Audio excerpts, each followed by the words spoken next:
and now you understand more about eclipses in the sun. I wonder if ancient people understood eclipses as well as you. Here are some questions to consider. What did ancient civilizations think about eclipses? Can eclipses be predicted? Let's talk with Dr. Sten Odenwald from NASA's Goddard Space Flight Center to learn how people develop their own special stories to explain eclipses. Eclipses have long been a source of mystery. These events were often viewed with fear and awe in the past. Today, eclipses still thrill us. The ancient Chinese once believed that an eclipse of the sun occurred because a dragon was eating the sun. The Chinese would produce great noise, such as drumming or banging on pans, to frighten the dragon away and bring back the sun. A similar story is a Native American legend of the Choctaw Nation, attributing an eclipse of the sun to a mischievous black squirrel who would try to eat up the sun at different intervals. The Egyptian pharaohs believed they were the representatives of the sun god Ra, and the iris of an eye is often seen in their artwork, such as the Eye of Horus. Similarly, the ancient Nazca culture of South America believed that the sun and the moon were the separate eyes of the sky-dwelling gods. There is a very good reason for this belief. A total solar eclipse bears an uncanny similarity to an eye in the sky. The hole in the sky formed by the black disk of the moon mimics the pupil of the eye, while the rays of the sun's corona resemble the iris of an eye.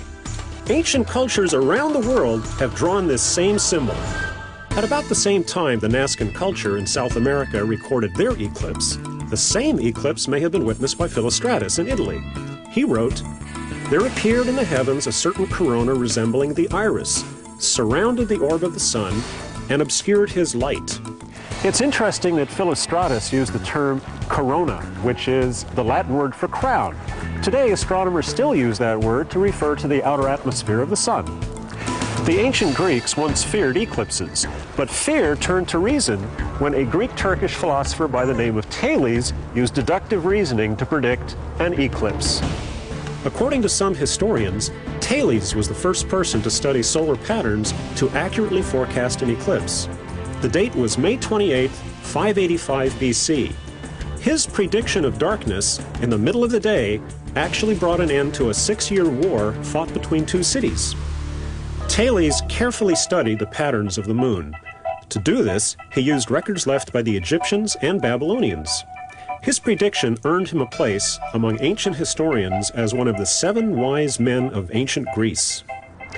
Thales understood how angles were related and the properties of similar triangles. He might have set up simple proportions to determine when the Earth, Moon, and Sun would line up again.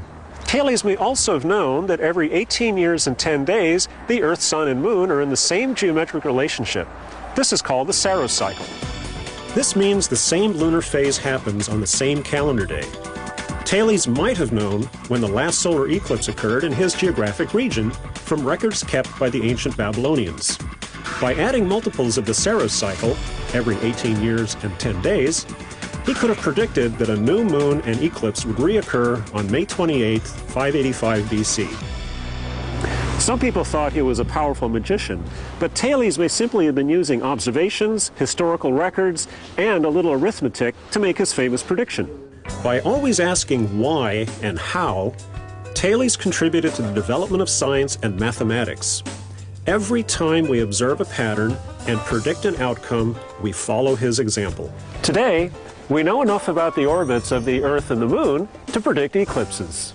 Some people take special trips to watch a total solar eclipse. NASA has a team ready to observe and record the total solar eclipse in Turkey. In 2006, the path of totality travels from South America to Asia, where these ancient peoples once lived. And when viewing an eclipse, make sure that you wear proper eye protection. Sunlight is so bright during an eclipse that it can damage your eyes. Back to you, Derek.